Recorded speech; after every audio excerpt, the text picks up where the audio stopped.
I just attended a 2-day workshop at the acquisition.com headquarters with Alex and Layla, and here are the 3 biggest takeaways I got from that. And in case you don't know me, my name is Albert Sloss. I'm the CEO of One Shot. We are a health coaching organization that grew past 7 figures in 18 months, and hopefully some of this can give you some insight of things that you could do within your own business right now. I spent 2 days at the acquisition.com headquarters, amazing building, amazing place, meet the entire acquisition.com team that works with their portfolio companies, and I think I really came back with tons of insights and different ideas of things to implement within business. We spent 7 days in Vegas. 2 of those days were at that conference, and the other 5 days, me and my wife spent there kind of brainstorming and really thinking everything through, the entire business. After talking with a lot of other entrepreneurs in different type of industries and seeing the way that their companies are, kind of gave us a lot of like eye openers while we were there. There's 3 things that I really got from this workshop that gave me a big sense of clarity and direction of what to do in business, where to take the company, how to structure the company. There was a talk by the CFO. He was teaching us how to look at business in an investor's eyes, meaning you want to see your business the way an investor sees your business, not the way that you see it. Simply because that when an investor is looking at a business, he's looking at it to see, is this an actual asset? One of the things that he was teaching us, how to value your business, how to create a valuation for your business. What are the key metrics that investors are looking at when they're looking at investing into your specific company? There's, I think, 6 or 7 different key points, but the 3 that really stuck to me are the most common that a lot of business owners, are struggling with right now. And one of those is called Keyman Risk. Keyman Risk means that it is your face that is associated with the brand. When people see your business name, the question you want to ask is, who do people think of when they see that name? What face do they associate to that name? And for the majority of businesses, it's a specific person. In an investor's eyes, that's not a sellable business because they can't buy you, because then you would be tied to the company and that's not what they want. So eliminating Keyman Risk, how do we do that? One of the first things is that you want to slowly transition yourself out of the face fronting like camera, like content and whatnot, into somebody else, meaning having someone else start creating content on your company's behalf so that the marketplace eventually associates a different face to your brand. And then Alex talks about how he did it with Gem Launch, and I'm sure you could go and find the video of exactly how he did that. But that's one of the biggest things, because an investor will not buy a personality driven brand, which is a majority. So that's that in a nutshell. The second thing, single stream acquisition, I think it was. What that is basically that you are acquiring your clients through one single channel, one reliable channel, and that's it. Sometimes some people's reliable channel is organic marketing, right? They're doing a whole bunch of webinars, they're doing a whole bunch of giveaways, they're just creating content, so just organic marketing, right? Sometimes some people run paid ads and they only have that one line of acquisition coming in. In an investor's eyes, they want to see multiple reliable forms of client acquisition in a business. They want to see a reliable form of paid ads acquiring clients. They want to see a reliable form of organic, a reliable form of referrals, and a reliable form of word of mouth. They want to see multiple channels of acquisition happening within your business and reliable. If your Facebook got shut down, could you still be acquiring clients on a daily basis? And then the next question is, could you still be acquiring clients at scale consistently? And that's the only downside of word of mouth and referrals, is that it's not consistent. Like us, for example, our main channel of acquisition is Facebook ads. We run Facebook ads, so we suffer from what's called single channel risk. If that channel were to go down, we would be like, oh shit, what do we do, right? And then we would rely off of our organic, because we do a lot of organic marketing, but at least for us, I wouldn't say a reliable stream of acquisition for clients. The way I see it in business is you got to think of your business as a bar stool, and your business is the seat of that bar stool. How many legs does a bar stool need to basically stay up? Think of every leg as a client acquisition channel. You need 4. Why do you need 4? Because if one channel goes out, can the business still be standing with the 3 other legs? Yes, it can. Same thing, if the next one goes out, can the business still be standing? Well, a little bit, but the majority of businesses are a bar stool with 1 leg. And because of that, the business is at serious risk because it's relying on one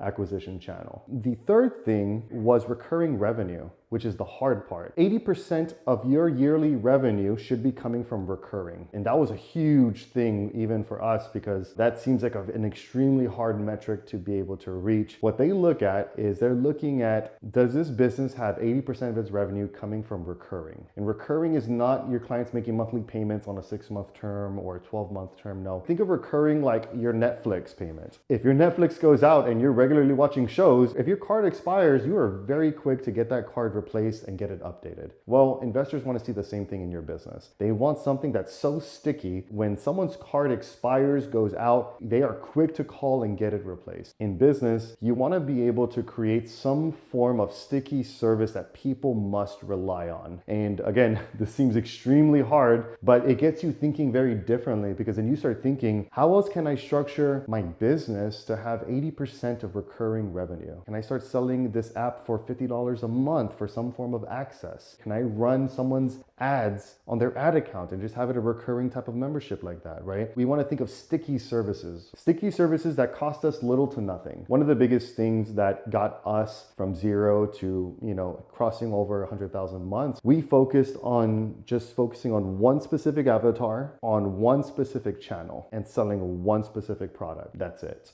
Sometimes a lot of businesses are not hitting 100,000 a month and they have a whole suite of all these different products, and it's very hard to scale like that versus focusing on one. And this is not anything that I came up with. Obviously, this is all stuff that Alex says within his books and whatnot. We just followed exactly what he said. We got to that point. Now we're at this point. Now it's about focusing on LTV, increasing the lifetime value of each client. Now it's about making the service and the product even better, and then eventually implementing a second channel of acquisition. Those were the three biggest main takeaways coming from this event. Again, eliminating Keyman Risk. If you're the face of your company, you want to start thinking of different ways that you can remove yourself out of it. And that requires you, again, having to build a team, getting your face off the brand, and creating this living organism that could self-sustain and grow even without you in the business. The second thing is going to be a single channel risk, making sure that you have different legs, different channels in your business to acquire clients, whether that's from Facebook ads, organic, YouTube ads, or maybe it's outbound. Apparently that's what investors really like to see. They like to see some form of outbound cold outreach type of method that is successful and running great. And the third, get your recurring revenue up to 80% of your yearly revenue. 80% of that yearly revenue should be coming from recurring, meaning some type of subscription or membership base. I'll be making another video of some of the other key takeaways I got from this, some of the biggest insight I got when I got to ask Layla some questions about hiring and whatnot. So stay tuned for the next one. And if you like this, subscribe to the channel, and I'll see you on the next one.